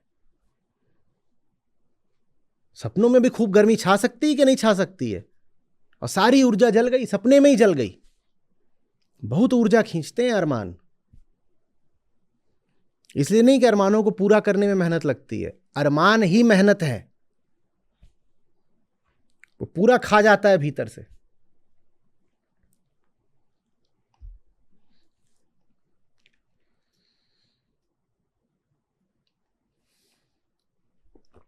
आज जाके आप लोग थोड़ा इस पर रिसर्च करेंगे। शरीर का एक बड़ा छोटा सा हिस्सा है ये ब्रेन, ठीक है? वजन में ऐसा नहीं है कि ये आपके शरीर के बाकी हिस्सों से बहुत वजनी है, ऐसा कुछ भी नहीं है। साधारण सा एक हिस्सा है। अब अपने भार, वजन के अनुपात में ये ऊर्जा कितनी लेता है, ये आप खोज के लाइएगा। आप हैरान हो जाएंगे कि सिर्फ अरमान, अरमान माने विचार, कितनी आपकी ऊर्जा खा जाते हैं। इसका जो energy consumption by mass ratio है उसको कंपेयर करिएगा शरीर के बाकी हिस्सों से। ये कुछ नहीं करता, ये बैठे बैठे पूरी ऊर्जा खा जाता है। आप कुछ नहीं करिए, आप बैठे बैठे सिर्फ सोचिए। आप थक जाएंगे, आप सो जाएंगे, आपको भूख लगाएगी, ये सब खा गया। इससे ज्यादा गंदी माइलेज वाला कोई ऑर्गन नहीं है हमारा। ये रोड रोलर है। ये एक गैलन में 100 मीटर चलता है।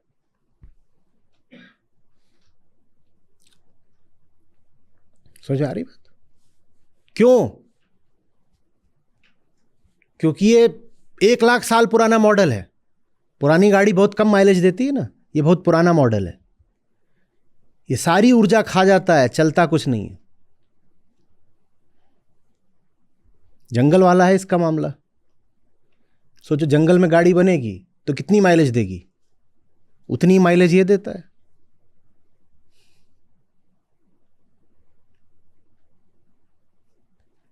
ये तुम्हें क्या चलाएगा जब तुम्हारी सारी ऊर्जा ये खुद खा जा रहा है? ये जो पंखा होता है आपको क्या लगता है बहुत भारी वॉटेज का होता है? आप गेस करिए कितने वॉट का होता है? ये 100 वॉट का भी नहीं होता। ये एक बल्ब जो आता था पहले, इनकैंडेसेंट बल्ब, फिलामेंट वाला, ये उतनी ही वॉटेज का होता है। और ये कितना भागता है जबरदस्त। क्यों भागता है? क्योंकि धुरी स्थिर है और इसको ऐसे ऐसे घूमना है। वो अपनी इनर्शिया से ही घूमता है। जो पावर लगता है वो बस फ्रिक्शन को ओवरकम करने में लगता है, वरना पावर काहे को लगेगा। अब दूसरी स्थिति लीजिए, ये इसकी धुरी नाचना शुरू कर दे तो 100 वाट में कितना घूमेगा? ये कुछ भी नहीं। ये 60 वाट में भी इतनी तेजी से इसीलिए घूम पाता है क्योंकि धुरी, जिसकी धुरी स्थिर होती है वो कम ऊर्जा में भी बहुत घूम लेता है। उसकी धुरी नाच गई, उसकी सारी ऊर्जा फूक जाती है, होता कुछ नहीं है।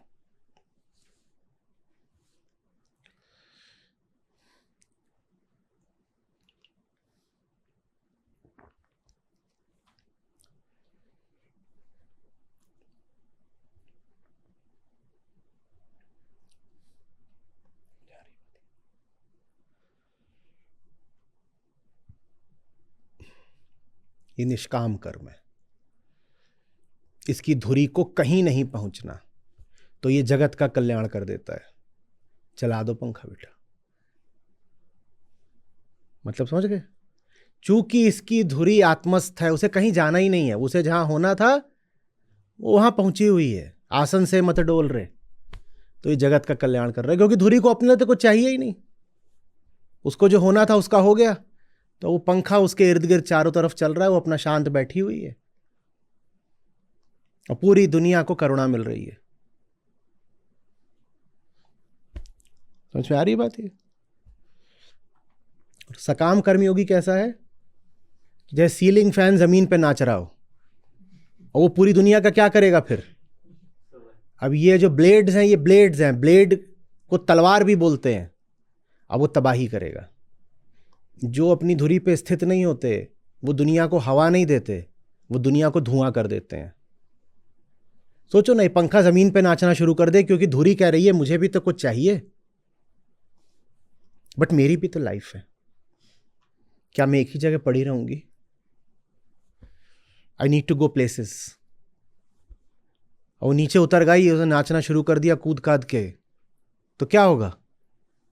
ये काटा, वो फांदा, सब क्लाइमेट चेंज, जंगल काट देगा। यही पंखा बिल्कुल तलवार बन जाएगा, सब कुछ काट देगा। अब हवा नहीं दे रहा, बर्बादी कर रहा है। ये सकाम कर्म है। आ रही बात समझ में?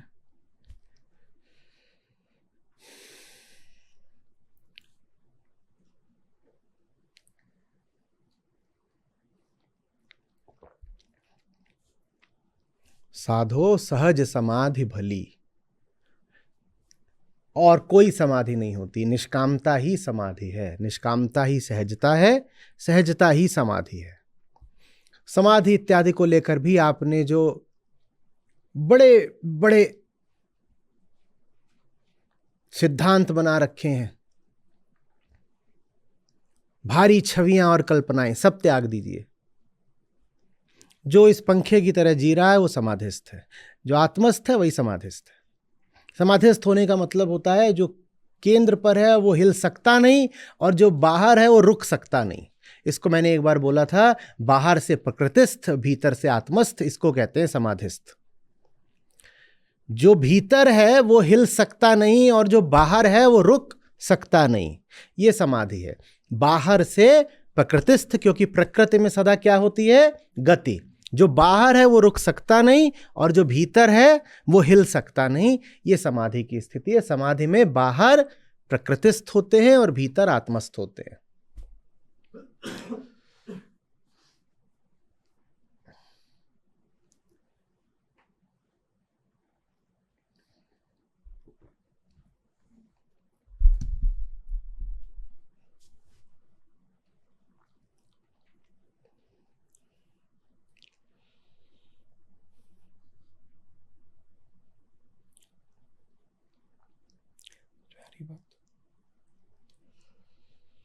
जो बाहर चल रहा है वो भीतर वाले को पोषण या पूर्ति देने के लिए नहीं चल रहा, इसको करुणा कहते हैं। बाहर मैं कर रहा हूं बहुत कुछ, ये जैसे पंखे की ब्लेड्स होती हैं, वैसे ये हमारी हैं। मान लो ये 2 और 2, ये तो 4 पंखों वाला हमारा फैन है। तो चल तो ये लगातार रहे हैं, पर इसलिए नहीं चल रहे कि ये जो धुरी है एक्सिस, इसको कहीं पहुंचना है, बस चल रहे हैं। जब स्वयं के लिए नहीं चल रहे होते हैं तो उसे करुणा कहते हैं।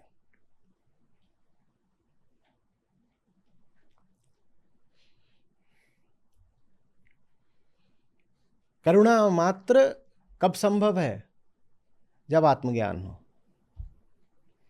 तो हमने धर्म का संबंध करुणा से तो जोड़ा, लेकिन करुणा आएगी ही नहीं बिना आत्मज्ञान के। करुणा नैतिक व्यवहार का दूसरा नाम नहीं है। नैतिक व्यवहार तो प्रच्छन्न हिंसा है। मैंने बहुत बार कहा है, ऐसे आदमी से बचना जो नैतिक है पर आध्यात्मिक नहीं है। बिना अध्यात्म की नैतिकता छुपी हुई हिंसा होती है। छुपी हिंसा प्रकट हिंसा से ज्यादा घातक होती है। कोई आपके सामने से आए, ऐसे खुला तमंचा स्मोकिंग गन लेकर के, आप भाग जाओगे, आप बच भी सकते हो। पर कोई मुस्कुराता हुआ आए, जेब में छुरी रख के, आप बचोगे नहीं। नैतिकता माने यहां मुस्कुराना, हाथ हाथ सुमरनी पेट कतरनी पढ़त भगवत गीता। ये है नैतिकता।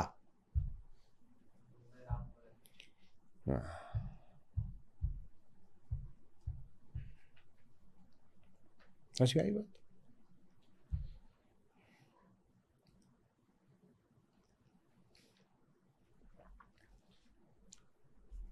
संसारियों से मुझे जो कोफ्त होती है उसकी वजह ये नहीं है कि वो बुरे हैं। उसकी वजह ये है कि वो अच्छा दिखने की भरपूर कोशिश करते हैं। एक बार मैंने कहा था सहज काम। तुम जैसे हो, तुम अगर वैसे दिखने लग जाओ ना तो तुम बदल जाओगे, तुम ठीक हो जाओगे। ये जो शर्मा वर्मा गुप्ता खन्ना अच्छे बनकर घूमते हैं, ये समाज का कैंसर है।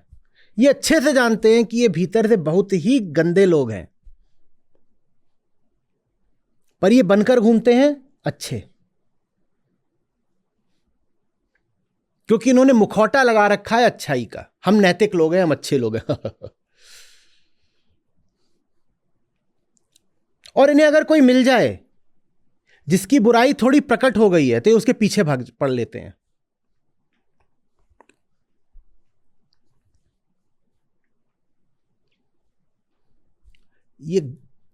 ये वो हिंसा है जो रुक नहीं पाएगी, क्योंकि गुप्त है। ये वो हिंसा है जिसे नैतिकता का सहारा मिला हुआ है। जो आदमी खुलेआम कमीना है, उसकी सोहबत एक बार को कर लेना भले ही, पर ये जो संसारी अच्छे लोग होते हैं, इनसे ऐसे बचना जैसे जहर से बचा जाता है।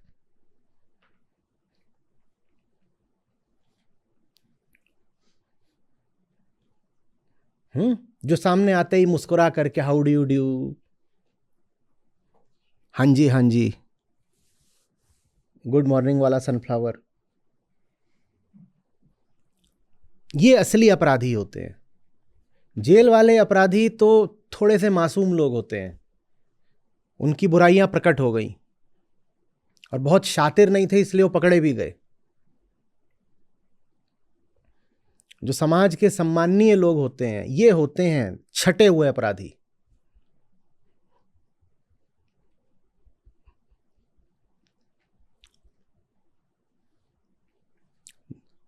द रिस्पेक्टेबल्स,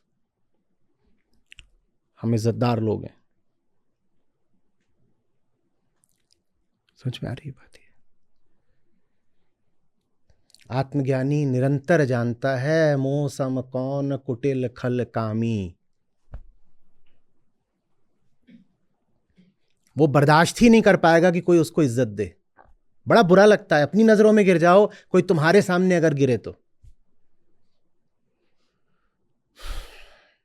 कोई आकर के तुम्हारे पांव पे गिर पड़ा, बड़ा बुरा लगता है। अपनी नजरों में आदमी गिर जाता है। हमें तो पता है ना हम कैसे हैं, तुम हमारे सामने क्यों झुक रहे हो? यह आत्मज्ञान है। हम इस लायक नहीं कि तुम हमारे सामने झुको, वंदन नमन करो। यह आत्मज्ञान है।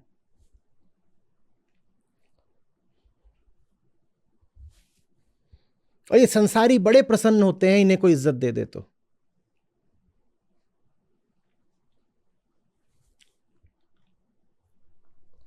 ये जिंदगी भर मरते हैं दूसरों से इज्जत पाने के लिए। भीतर ही भीतर तुम घोर बेइज्जती में जी रहे हो और बाहर तुम्हें इज्जत चाहिए।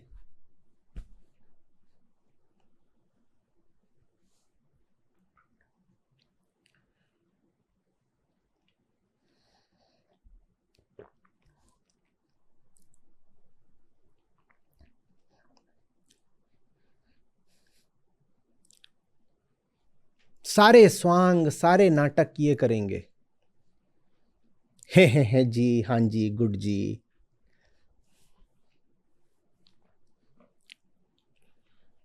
शक्कर की फैक्ट्री बन के घूमते हैं, जहां जाते हैं वहां मीठा मीठा मीठा मीठा, हां जी हां जी, भाभी जी लुकिंग सो प्रेटी जी।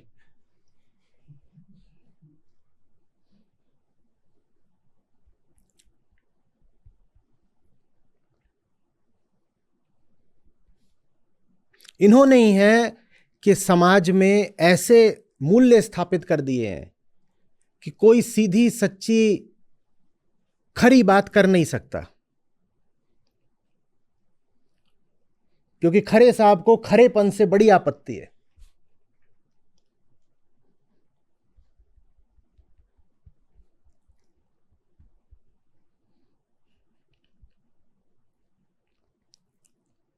इन्हें कैसी बात करनी है?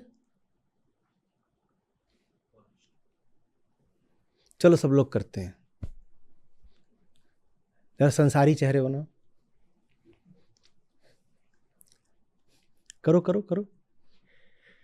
शादी में गए हो, कैसे गए हो? अभी मुंह दिखाओ, करो कैसे हो जाते हो, करो ना, 100 बार करा है। गुप्ता जी ने सब गुप्त रखने का बड़ा अभ्यास कर लिया है, हाँ, जैसे खरे साहब में कुछ खरा नहीं है। चलो करो, कैसे हो जाते हो? आप कर दो, नहीं मैं ही करके दिखा दूंगा। चलो करो करो करो। इतने नहीं, और अभी तो आप पे कृष्ण की छाया पड़ी हुई है, थोड़ा दूर हो जाओ, बताओ कैसे करते हो, कैसी हो जाती है शक्ल?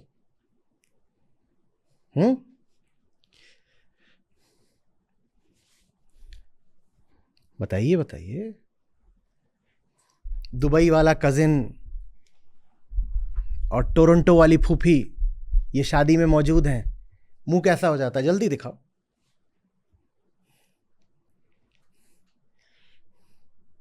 अरे ये तो इतनी बड़ी हो गई, फूफी आप भी तो इतनी मोटी हो गई।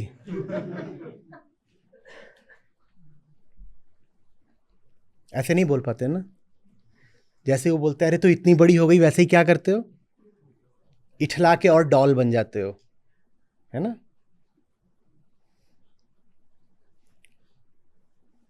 बनते हो कि नहीं, सबको पता है।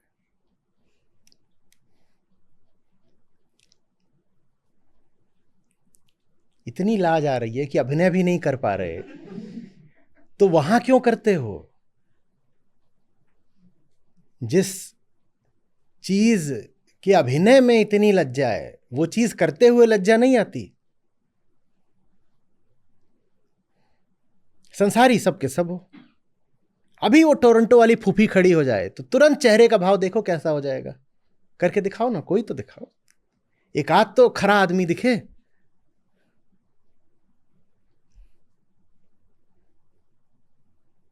हाँ जी वाला कौन करेगा? करो करो।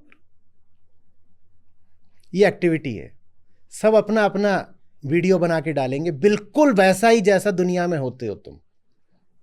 1% भी सच्चाई होनी नहीं चाहिए उसमें।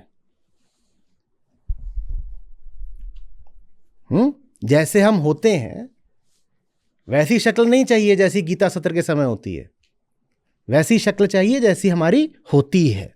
दफ्तर में, बाजार में, ब्याह में, मेले ठेले में, सब अपना अपना बना के डालना।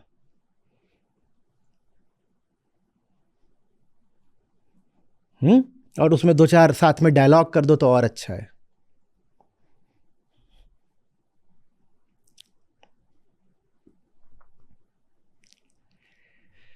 और अगर उसका पीसीपी पता है क्या होता है, पॉइंट काउंटर पॉइंट, जो बनाया है उसका जो डुअलिस्टिक काउंटर पार्ट है वो भी डाल दो साथ में तो और मजा आ जाएगा। कि जब तक फूफी सामने थी तब तक उससे कैसे बात कर रहे थे, और जैसे ही वो वॉल ऑफ चाइना मुड़ी तो फिर शक्ल कैसी हो गई और उसके बारे में क्या बोला। वो बिल्कुल ऐसा धूप छांव डुअलिटी एक साथ दिखा दो एक ही वीडियो में तो और मजा आ जाए।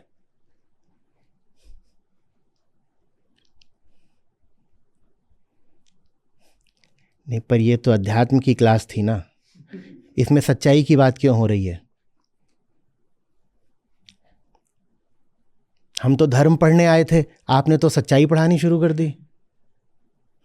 यही समस्या आ जाती है ना कि नहीं, धर्म वगैरह बताइए, सच्चाई मत बताइए, क्योंकि धर्म का तो मतलब ही है झूठ। उसमें खरी बात के लिए क्या स्थान है?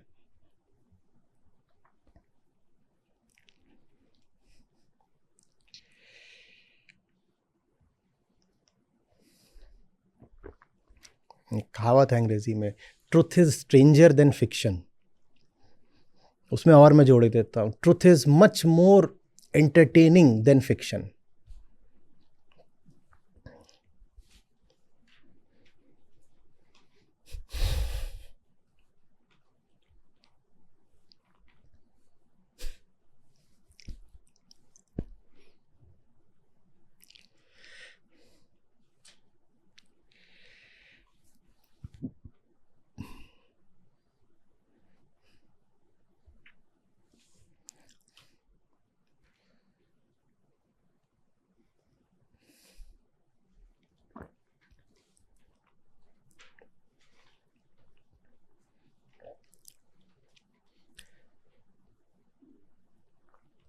आपकी समस्या मैं आपको बता देता हूं, आप झूठ के आगे सच नहीं बोल पाते, और उससे भी बड़ी समस्या यह है कि आप सच के लिए झूठ नहीं बोल पाते।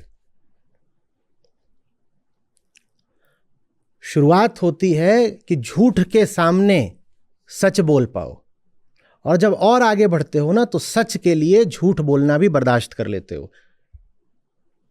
आप दोनों में से कुछ नहीं कर पाते।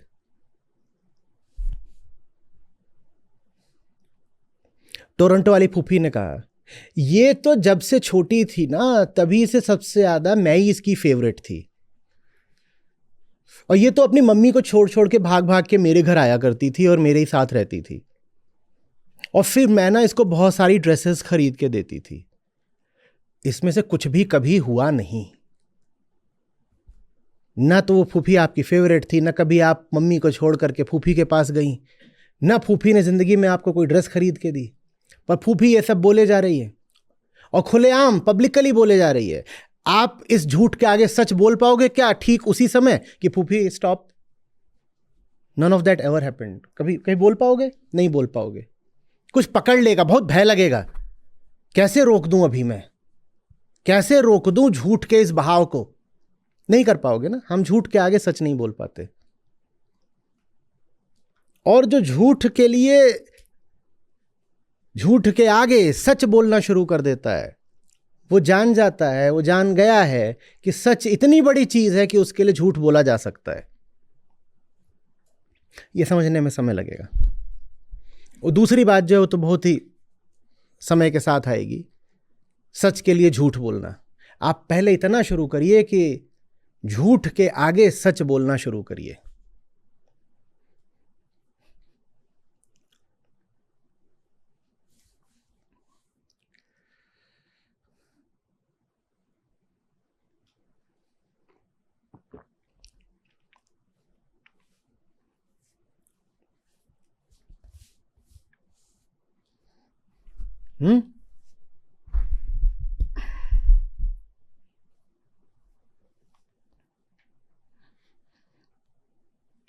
आप कहीं पर गए हुए हैं, किसी सामाजिक समारोह में, और जो आप नहीं भी हैं वो बोल के आपका सबसे परिचय कराया जा रहा है, कुछ आपको बढ़ा चढ़ा कर बताया जा रहा है, क्या आप तत्काल बोल पाएंगे रुकिए मैं वो नहीं हूं? करिए। गीता माने यही सब। गीता माने बैठ करके अध्याय पलटना नहीं होता। गीता माने यही होता है।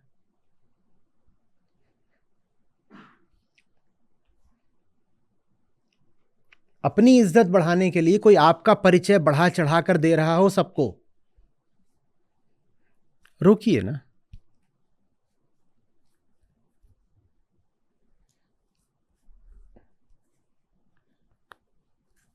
आत्मज्ञान ही विनम्रता होता है। आत्मज्ञानी तो सब जानता है अपने बारे में, वो कैसे झूठ बर्दाश्त कर लेगा? दूसरा कोई उसकी बहुत तारीफ भी करता रहे तो उसे भीतर से तो पता है ना कि खेल क्या है। बाहर की तारीफ को भी वो अपमान की तरह लेगा।